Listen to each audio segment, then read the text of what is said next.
Thank you all for joining me. This is being recorded, and everybody who signed up will get not only the recording, but the PowerPoint as well, the presentation. I want to wish you all a happy holiday season, happy Hanukkah, Merry Christmas, and everything else that you may celebrate. My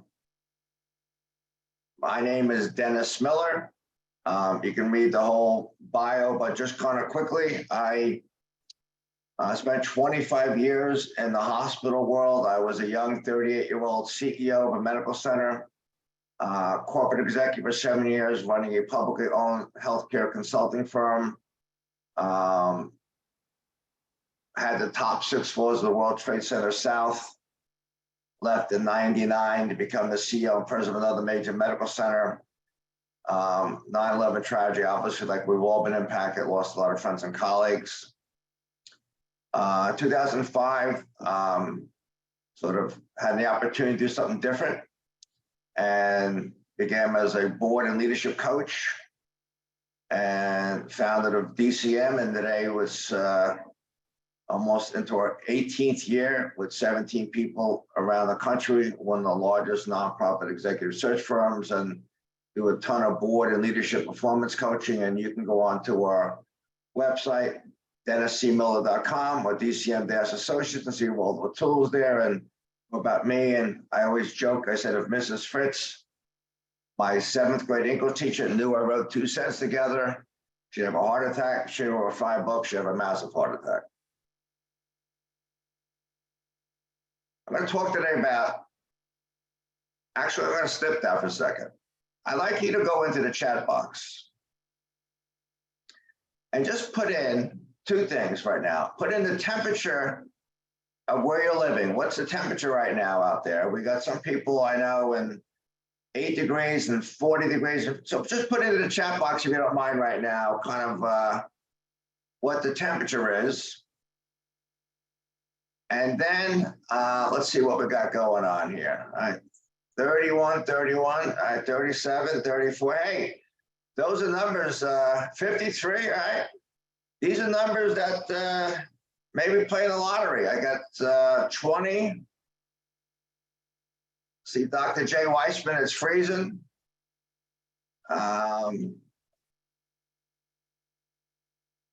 got see all this here, so I'm gonna meet some more people here. So it's cold out there. All right, a lot of stuff here. All right, thank you for that here. I want to also ask you to kind of put in the chat box just 2 or 3 things, just 2 or 3 statements that you feel are important for an organization become one of the most successful nonprofits in the country. What do you feel? Put in the chat box. What do you, 2 or 3 things, even 1 thing that you feel is important for your organization to become successful? Just put a couple things if you don't mind. Love it. Keep going. Love this. Teresa, thank you. Molly. Jay. Love it. Kathy. Ivy. Yeah. Being nimble. Natalie. Just keep adding a couple things here. Anybody you think about? All right. Wonderful. Leadership, community support, buy-in, communication, good culture. Absolutely. Yep. All good stuff here. All right. So let's see what else we got here. Resiliency, agility, and grit. Yeah, absolutely, Jay. So today I'm going to talk about, there's a lot of things we could all talk about together about what it takes to build a really great organization. Now, I'm going to give you my perspective on 6 things. Having been in the business somehow for almost 40 years, 38 sounds better than 40. Young executive, still young at heart, as they say here. Let me see what people chatting in the room here, but yeah, creating community, families, advocacy, funding, all that good stuff here. Wonderful here. So I want to talk about 6 items today that I think are required to become a very successful nonprofit organization. Ability to create inspirational, measurable vision, not only the willingness, but the courage to do performance evaluations and assessments of not only yourself as a leader, your team, but your organization and your board. How to develop and identify tomorrow's leaders. How to communicate your achievements and social impact, not just be the best kept secret in town. How to seek investors, not just funders. And I'm going to explain to you briefly the concept of strategic alignment. So I want to start off here and say, the simplest things sometimes in life can be the most difficult. And so I often ask people to tell me what their vision is for their organization. And that was a very simple question. It is often difficult to answer. As all of you know, mission and vision, answers the question, what's my purpose? Why do I exist? Why do we exist? I think most people get mission right on the money. Occasionally get a little mission creep because you're applying for grants and then you run out of the grant money, you still keep the program, and lose the money, you get a little mission creep, but most people know why you exist and what your purpose are. You're in social services, you're in behavioral health care, and social disability, housing, food security, social justice, environmental, a whole range of things. Vision is something else. And I describe vision as this. It's a realistic, credible, attractive future for your organization. I think your vision should be 10 words or less. It should be clearly, though, a description, articulation of where you aim to go that is, in many ways, is important, better, more desirable than your present. When you describe your vision as another mission statement, it's not really a vision statement, it becomes a mission statement. Certainly a signpost for all that need to know where your organization tends to go. And equally in support, it should set standards of excellence, inspire enthusiasm, encourage commitment, be easily understood, but most importantly, be measurable. From my experience, and my experience only, probably 90% of nonprofit organizations in the country have vision statements that are stale or uninspiring. And so I'd ask all of you to think about this for a second as to how many of people throughout your organization, all your stakeholders, how many know what your vision actually is? When you come into your organization or meeting rooms or board or any place it's on your website, is it clear on what it is? Are people still passionate about achieving it? Or is it stale and need a revitalization? Does it inspire people? Again, you know, this is not criticism, but just observations of years of decades of experience here. Because I think, from my experience, this is the most important thing that separates successful nonprofit organizations from others, as a clear, compelling, inspirational vision that makes everybody motivated, engaged to want to achieve it. It is clearly a worthwhile exercise amongst yourselves, perhaps an annual retreat, annual meeting, monthly meetings, board leadership, strategic planning session. But to take a look at your vision statement and see, is it still inspiring people?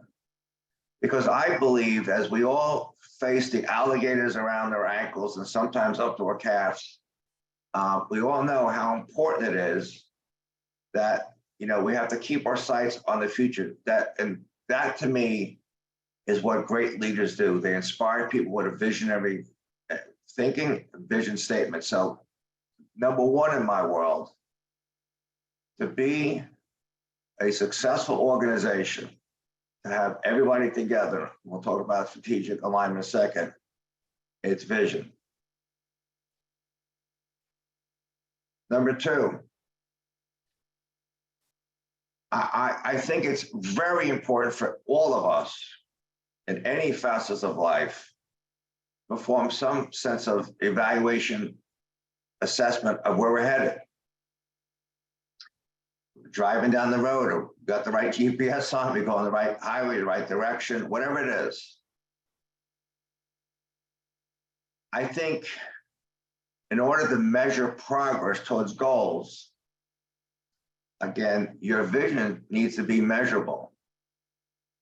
So before we get into all the organizational performance and assessment issues, I ask you this question to think about. Can you report on a monthly or quarterly basis to your board, your stakeholders, donors? Can you report on the progress you're making towards your vision? I get all vision statements. We want to, make every child self-sufficient.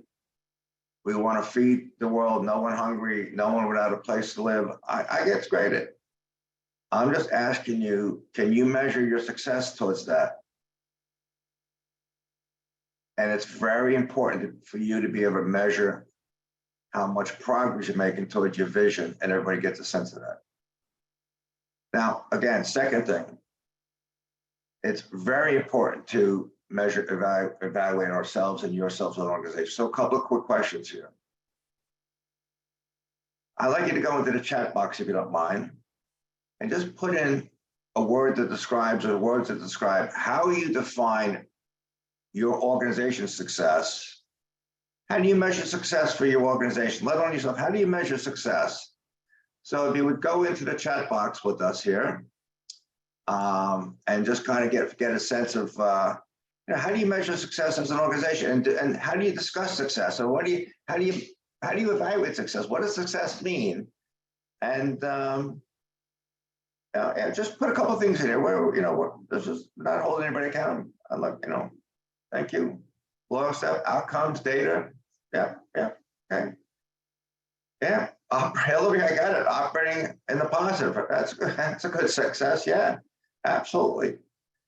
When I started out my career a couple of decades ago, and I worked for a really large Catholic medical center, and they brought me in to run the place because I had a strong fiscal background. And I remember the nuns, Susan, I agree with that about reaching the most people we can. I agree with that one too. Was like they drove mission down my throat, and I got it. I understood mission better than anybody else. I got it, sisters. I got it. But since they were losing millions of dollars, I also had to say, but no margin, no mission. So it's what expansive service of reaching the most people, efficiently served. Just keep adding your comments here. Yeah, number of people engaged, quality of engagement. I agree with all those. Absolutely wonderful. Thank you. So big part of evaluation assessment is how do we measure success? And if I was members of your board, I might ask a question is that, how do they measure success? So we can measure, I can measure the success, right, of an organization, number of people engaged, positive impact we're having, number of donors and dollars raised, positive bottom line. But those are some things, but we have to have those. As a leader, how do you measure your success? And as a board, there's a good question to ask your board. How do they measure success? The word outcomes came up before, and that became a word that all grant funders were looking for outcome measures. And I understood it because they wanted to see with the money they were giving, what kind of return they were getting on investment. But oftentimes, asking for outcomes because they didn't have any money to outlay. So it became, outcomes. And it gets confusing as to how to measure outcomes. What does it mean? But here's the thing that I think great organizations do that's required to be successful is they talk about the social impact. They measure impact on people's lives. They measure and evaluate staff morale. They measure and evaluate whether you call them clients, patients, consumers, whatever the right term is, measure satisfaction. that also measure public image. What do people think of you? It's amazing to find out what people think of you. And many times, it's a great way then to change your messaging or marketing as people know about you. So how many people you've done any kind of public survey? I think growth is a measure. Now, not by itself, but certainly, in the world we live in, it's like, got to grow or die. And sustainability, right? Sustainability. So these are some ways I see as organizational performances, statistics and assessments, I'm sorry. How do we figure out, though, on the leadership side? Well, everybody on the leadership side, whether it's yourself as a leader, and most of you, or if not all of you are, or you work for someone who is, or you evaluate someone who is, but goal achievements, we have goals. And one of the things that makes great organizations is all individual goals are aligned with the organizational goals. You want to make sure that not just that they have a job description, but they have goals. Even if it's one or two of them. You have 10 goals, you achieve nothing. You have one or two goals, you achieve more. I like to have people take a self-appraisal. So not that I'm getting into our tools, but we have an evaluation tool that measures leadership, and we have a CEO evaluation tool that allows the board to evaluate the CEO, makes it all easier. You don't have to worry about copying and FedExing and linking together. We do it all for you, but it has a self-evaluation tool. So evaluate me and let me evaluate myself, and then sit down and have a conversation about, I might be harder on me than you are. Or I might think I'm doing great and you're not. So it's important on leadership side to evaluate ourselves. That's not criticism, that's positive compassion. Now, I'm going to talk about a couple of things here. One great way my experience has been is not only evaluate people on how their performance is doing, but evaluate people from a 360 perspective. How do people that they work with and for see them? Okay. I'm going to show you this. This is a tool we use. I'm not going to, there's all this available for free on our website. Take a look at it all. But this is a way of measuring, benchmarks for success about individual people, about their reasoning, their competitors, their people contact, things like that here.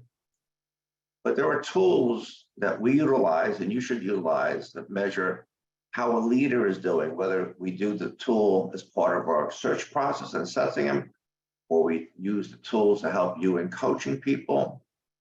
So there's tools to use here. We have all those tools available, but this is an example here.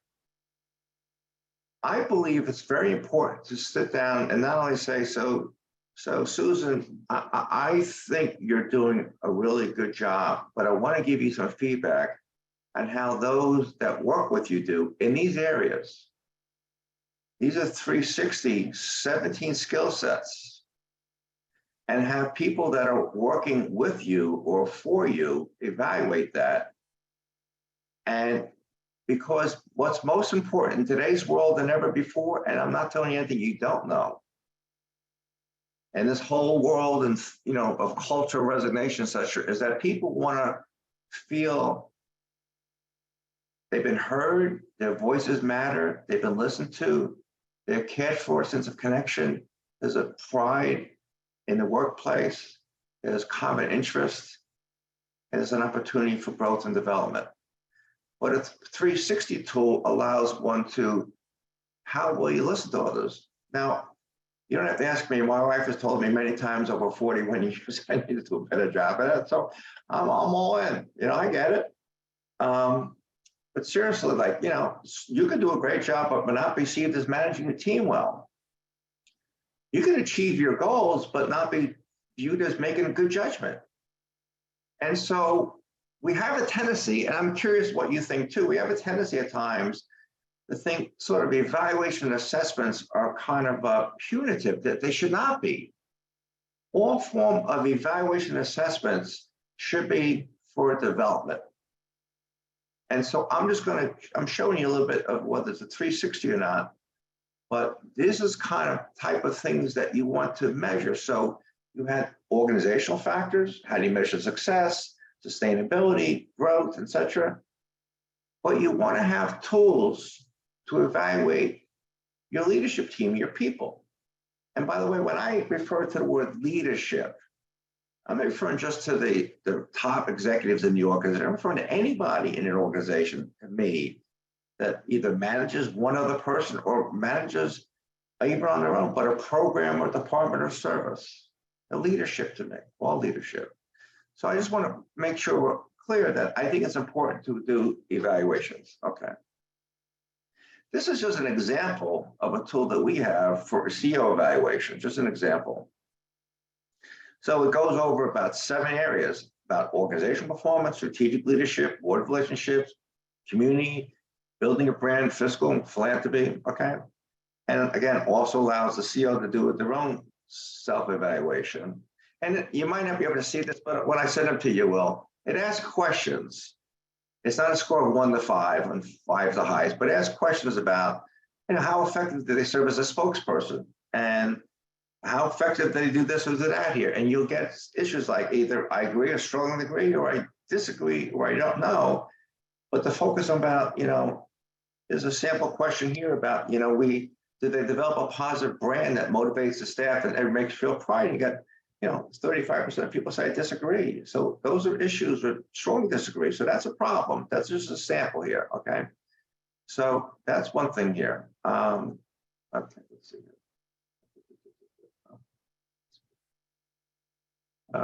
Hold on, I'm going to get back to this again. So I'm going to share the screen. Hold on. Okay. So that's leadership performance. The other thing we want to do is, this is a tough one. I don't know how many of you are board members. I know none of you are CEOs. I know they're volunteers, but go back to the topic of discussion about what are the 6 key actions required to make yourself a great organization, one of the best performing in the country.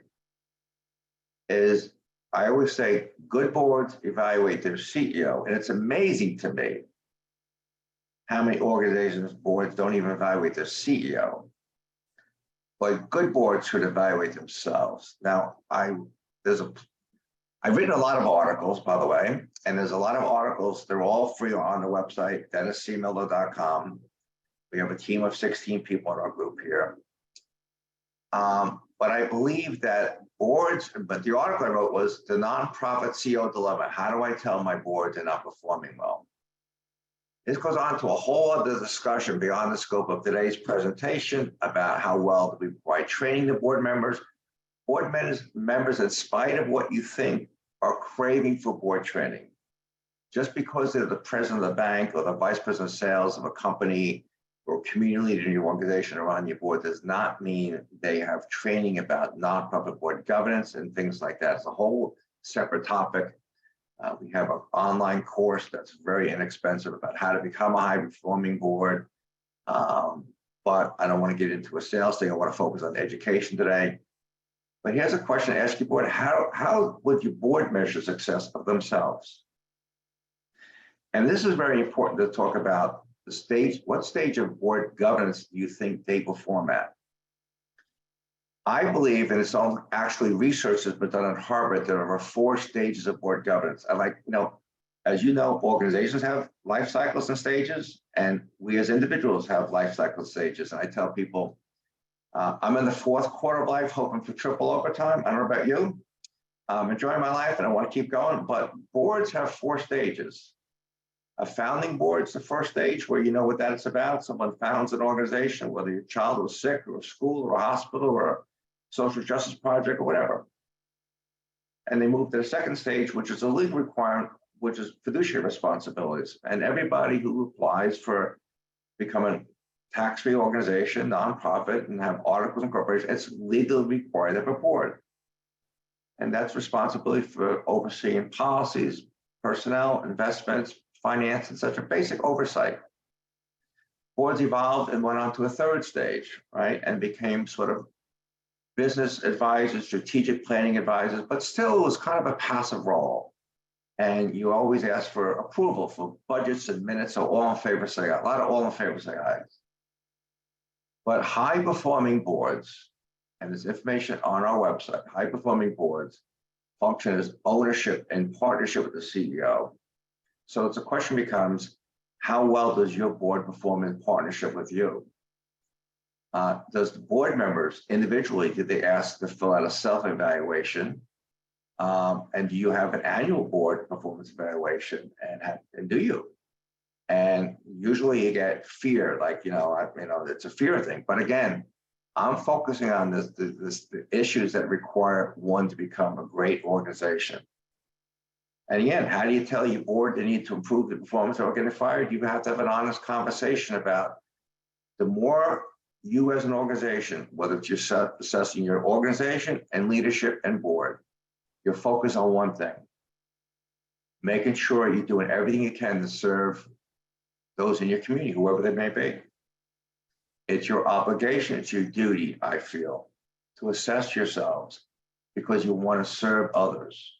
And they are the ultimate beneficiary. So whatever anxiety, concern you have about people being uncomfortable about evaluation, you have to understand that it's being done in the best interest of those you serve here. So evaluations, assessments are really important. There's another tool we have just to show this. We have a tool that allows the leadership and the board to evaluate themselves anonymously. So same thing, it's about 7 different areas. I'm not going to go into it all, but allows the board and leadership to evaluate how you do as an organization. And it only gives, it doesn't give your name, it's anonymous. So it says board and leadership perspective here.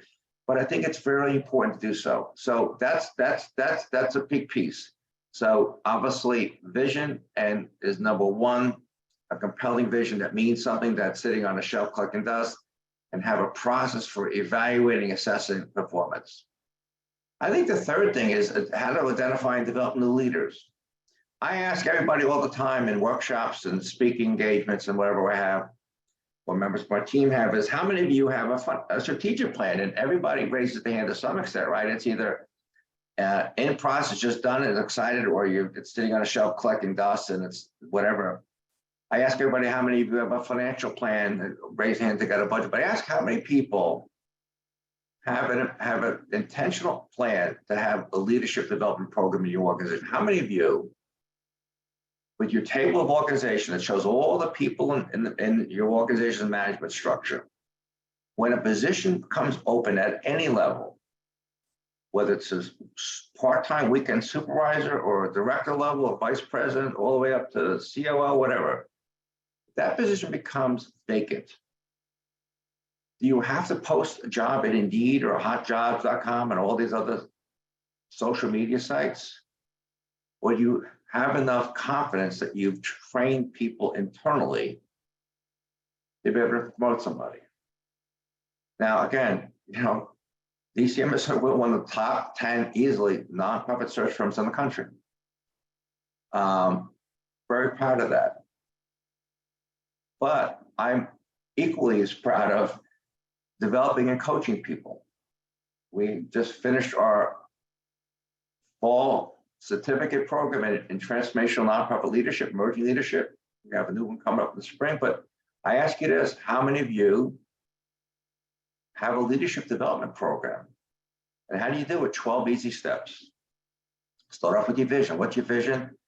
What's your table of organization? And I said, is each one of those boxes, not by who's in there, but if that box was vacant, what are the competencies and skills and experience attributes you need to have success? Now, let me explain the difference between skills and competencies. Skills are things that we learn on the job. Skill, how to be an accountant, how to be a nurse, how to be a counselor, how to be a barber. You could look at me, obviously. Competencies, though, are things that are characteristics of people. Be an inspirational leader, team player, innovative strategic thinker, change agent, brand builder, influencer. What are required for those positions?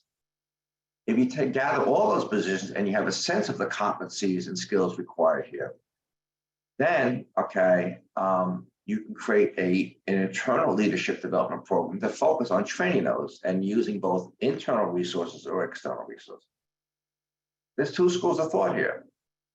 You can have everybody in your organization apply to become a candidate or in your own leadership development program, or you can reward those top performers. Maybe the top 10 or 20% of all performers are eligible to be in the program. It's nice to say, you came close, Johnny, to be in the leadership program, but if you came to work on Thursdays and Fridays like you did on Monday, Tuesdays, Wednesdays, you'd have a chance.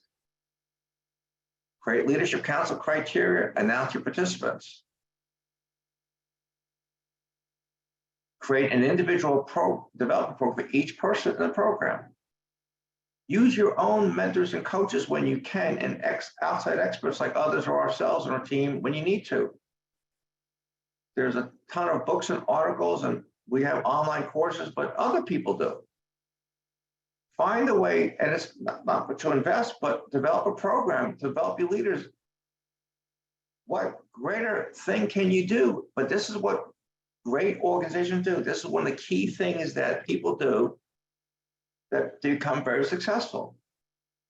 And I'm going to repeat, compelling, inspirational vision that's inspiring people and measurable.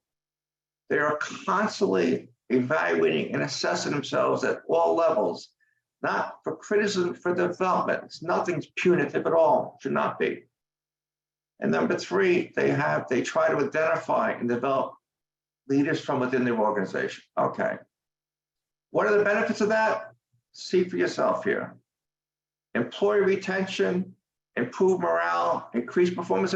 If you tell that the top 20% of people in your organization are eligible to be in the leadership development program, I'm going to focus on my motivation and performance if I want to be a chance to develop. Make more money, more responsibility, more acclamation, more acknowledgement, more professional, whatever. Career advancement. It energizes the entire organization. Develop your own coaches and mentors. You create a culture of success, and the greater social impact to your community you serve will be benefited by that. Just going to tell you a really quick story here. So back in my medical center days, seems like 100 years ago, but we had an employee kind of a month club, and there was a box outside the cafeteria you could enter things. And basically what was in it when I opened it up, or whoever did it, HR, it was mostly cupcake wrappers. No one participated. I thought it was a joke. But make sure, look, we decided let employees create an employee member club. And we had criteria, and one of the people involved in our organization on our board was actually he owned a very successful minor league baseball team. Unfortunately, he passed away about a year ago, but a good friend of mine. And what we did was whoever was for January, we put their last name on the shirt with the team logo on the front with a number 1, and then 2, 3, 4, 5, all the way to 12 for the month of December. And I use the word board a lot, talk to board and management. I realized they didn't always know what I meant as board. So we had meet the board day. So our board met at 7 a.m. in the morning. So at 9 o'clock in the medical center's auditorium, we had all the board come in, introduce themselves, some of the doctors, other people, and we had all the managers and sort of get to know the board. But we announced the employee of the year. I cannot tell you how proud I was, how proud people were to be nominated. And I thought about whoever was the man or woman that went home and told their family. So, leadership development from within of an organization distinguishes people from another. It's very important. Okay. Now, again, I could ask you, how many of you have told me over and over again that you're the best kept secret in the town? Whether you're from a trade association, statewide, countywide, nationwide, whatever you work for, it's not why any of us that I know of went into the business that touted our horn. But I've learned over time that to be a successful organization in a nonprofit, to make one of the best in the country, you need to find a way to communicate your achievements and social impact. I will never forget this. I've told the story a million times. It's been on other webinars or my books, whatever it is. I'm not going to say the name of the organization per se, but it had to be about 15 years ago. I came out of the medical center business with a lot of accolades, but one of them was the ability to raise a lot of money. So this organization that dealt with domestic violence, sexual assault, asked me to do a workshop on fundraising. They said, just fundraising, not leadership, not governance, just fundraising. Fine. And I remember going into the board chair, owned like a little restaurant, kind of a hippie style place. It's okay, but it had like beads and more. It was kind of cool. And so I didn't know him at all. It was one man on the board that worked for one of my board members, probably how I got there. And I never forget this. I asked them if they could tell me their top 2 achievements for the past year. Silence. A woman spoke up, I think it was the board chair, and she said to me that we did our budget on time. And I said, okay, wonderful. Kind of keeping my face straight. Anybody else? And then,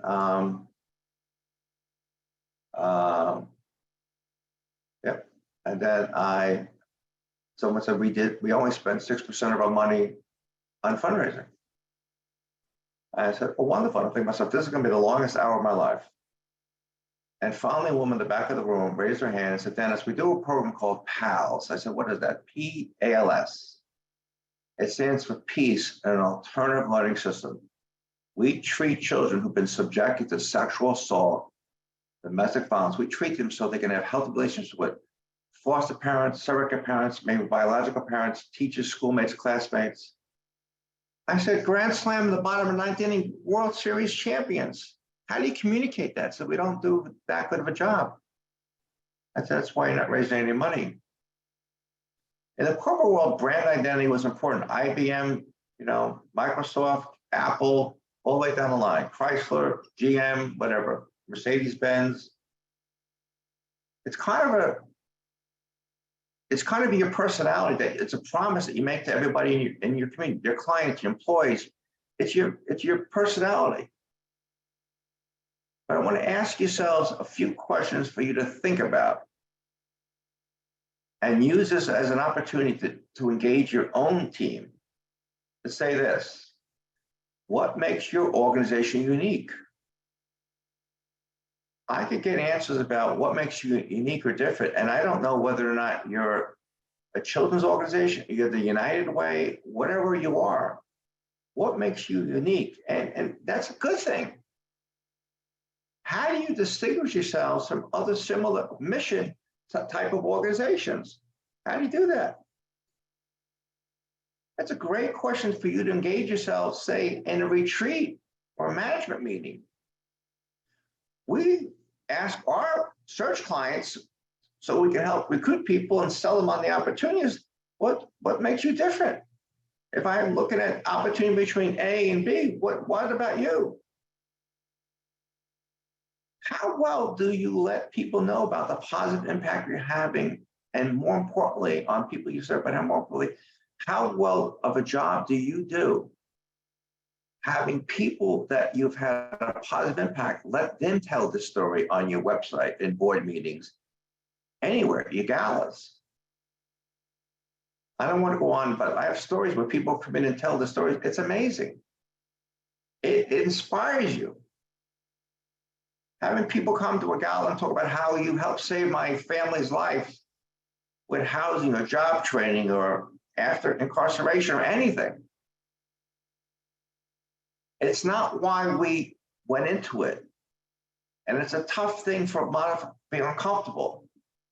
But we need to be able to communicate the impact we're having on people. And so what are your top achievements? I'm not going to ask you to go into the chat box right now, but what's the message you want people to hear about you? And what do they really know about you?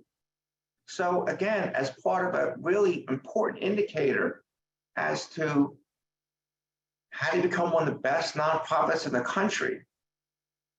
Yeah, it's how well do you communicate your achievements of social impact? And I'm sure you know organizations that do a great job of it. And it's important not to keep it to yourself. Let's move on. Sort of near the end here, but it's important to understand why achievements are important too. I like one of the books I wrote, I talk about seeking investors, not just funders. I know most people, if not all, most CEOs and most board members would rather stick pins in their eyes than raise money. And if I ask you why, it's because ultimately they say, I'm comfortable, they may ask me for money, but it's the fear of rejection because we take it personal. If I ask you for money for the organization I'm involved with, and you say no, I feel personal. And that's what I call the 10 cup theory of fundraising, where, when I was a young boy growing up in the New Jersey, New York area, my mom would take me and my brothers or sister, occasionally if they had any money, ready to see the music hall, to see the Christmas show. Gorgeous, beautiful. If you ever had a chance, go there. But always went to the Port Authority bus terminal in New York, and who was outside sitting on a cardboard box was this disheveled-looking guy, a little bit like me, I guess, sitting on a cardboard box with selling pencils in a tin cup. And to many of us, that's how we view fundraising, as begging. Now, I know this, there's hundreds of conferences around the country every year about fundraising. There's books, there's articles, there's all kind of consultants, yet so many people struggle.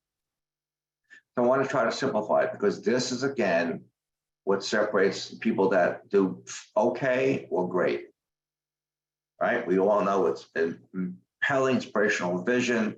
They assess and evaluate themselves top to bottom.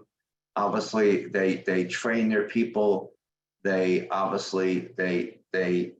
a great message here, and they understand about seeking investors here. Now, if I was to ask you, there's two things I want you to take away from this slide, two things from the whole presentation too. Why do people give money? The number one reason they've been asked. Whether you ask them in person, email, phone call, letter, text message, you ask them. Most people give because they want to. It's not arm twisting. If you are able to give, it's a joy to give. People don't realize this, again, because of timing. But if I asked you, how much money do you think total dollars you as citizens give annually? Does anybody want to put in the chat box for a second? Anybody put in how much money do you think total, corporations, individuals, everything, total money that is giving? Billions, okay. So Kathy says billions. How many billions? Anybody have an idea how much money people give totally? Kathy says 100. Keep going, Kathy.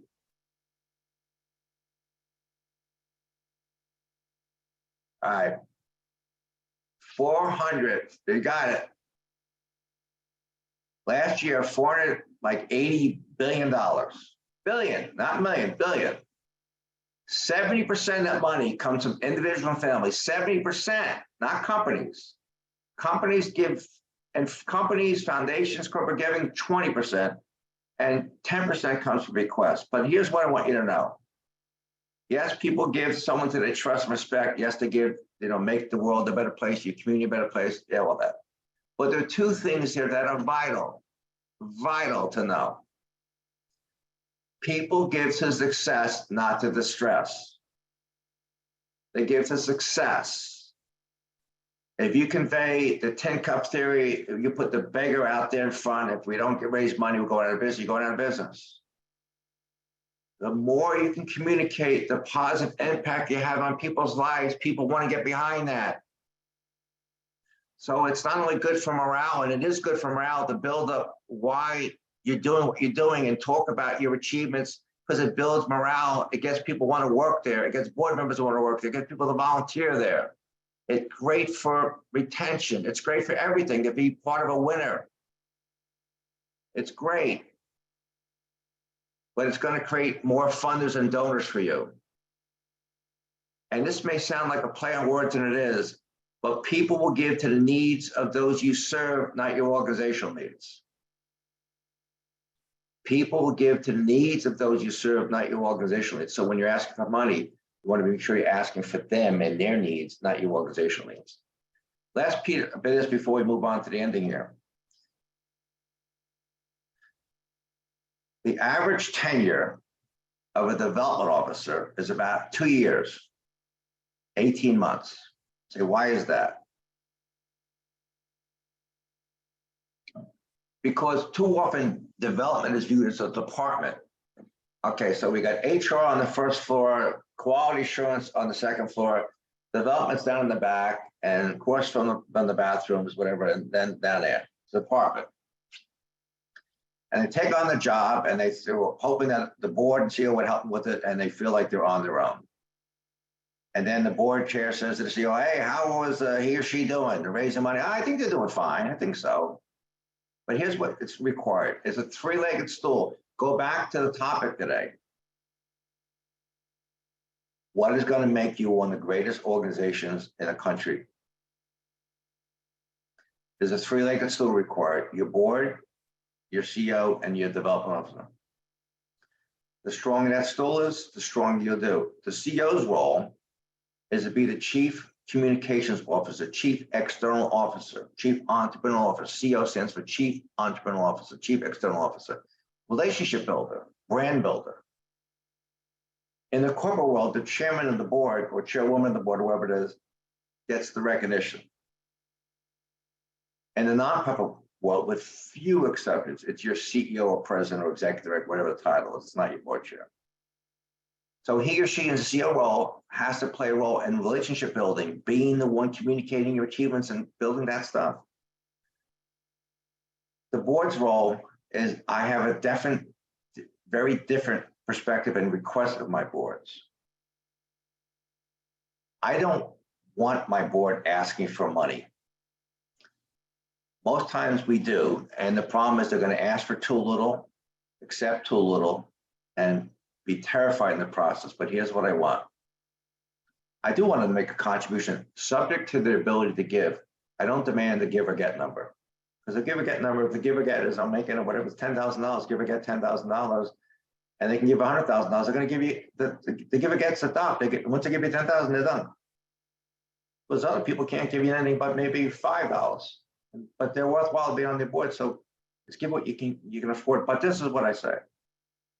If I have 10 board members on average, I would ask each one of them, can you help me and my development officer this year? Can you help us identify and introduce us with 3 prospective donors, an individual or family, a corporation or a foundation? Can you help us just cultivate a relationship? Maybe have a breakfast meeting, a phone call, anything.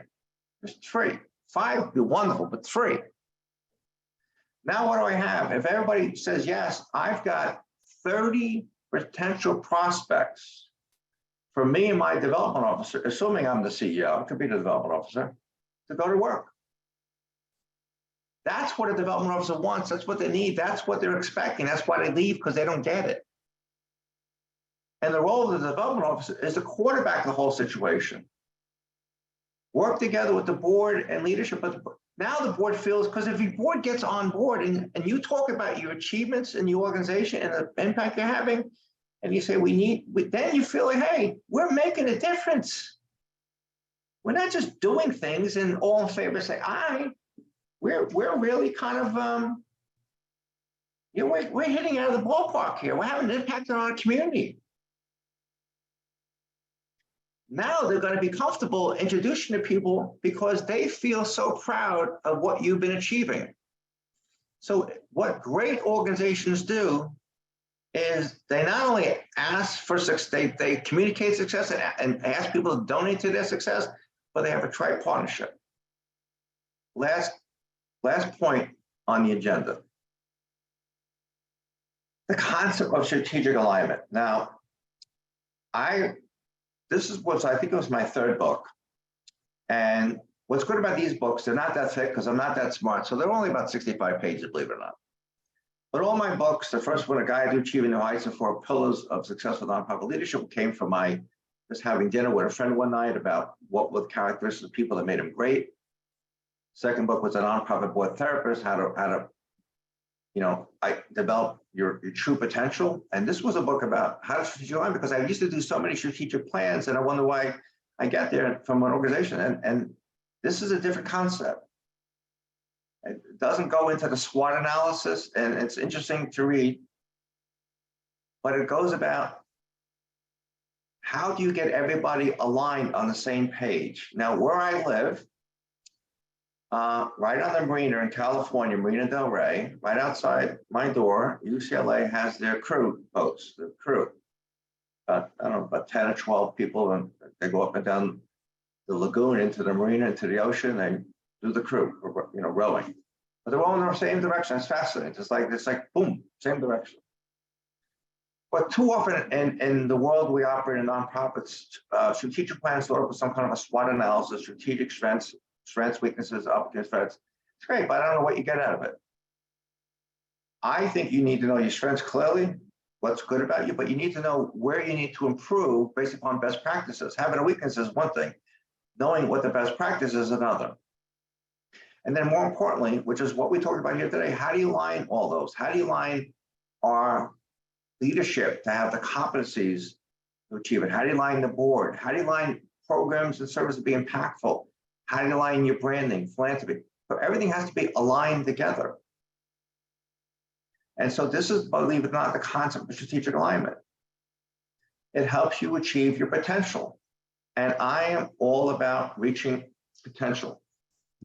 I'm not going to go into, my personal life story, but I wrote a book called Mopping Floors, the CEO, from hopeless and failure to happy success. I came from a kid that had massive problems and trauma in my life.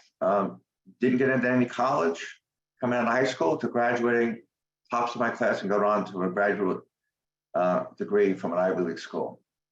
So I think this is kind of, where we are. I'm not going to get into the details. I welcome you to visit our website and about our search practices. You can see all the major partners we have at all the major trade associations. And then certainly a lot of testimonials, but certainly our Institute for Transformational Performance and Nonprofit Leadership, all kind of very important tools, but they're all extremely affordable, very affordable tools, very affordable. So I want to, I'm going to see if there's any, I want to thank you for participating today. Again, I want to, just kind of go back and remind people about how to become one of America's most successful nonprofits. 6 actions required. Create an inspirational, measurable vision. Go back and do that. Look at evaluations and assessments as a positive thing, not as a negative thing. Don't have you bored, afraid to do it. Develop tomorrow's leaders from within. Communicate your impact and achievements.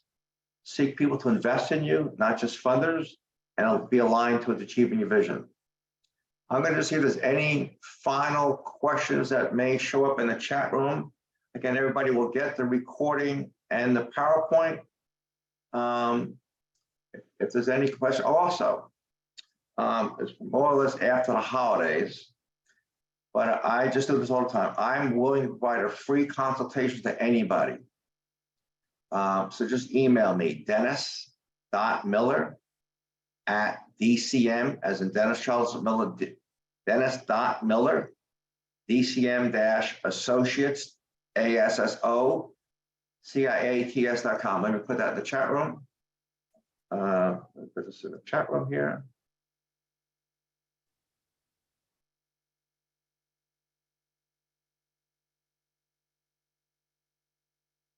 So please feel free to reach out to me. I'd be happy to provide a free consultation to you or members of your team at any time. I welcome your comments and feedback. I want to thank all of you participating. I certainly want to give a big shout out to 2 of my colleagues that joined me today, Mike Zaremski and Jay Weissman. So I want to thank Jay and Mike.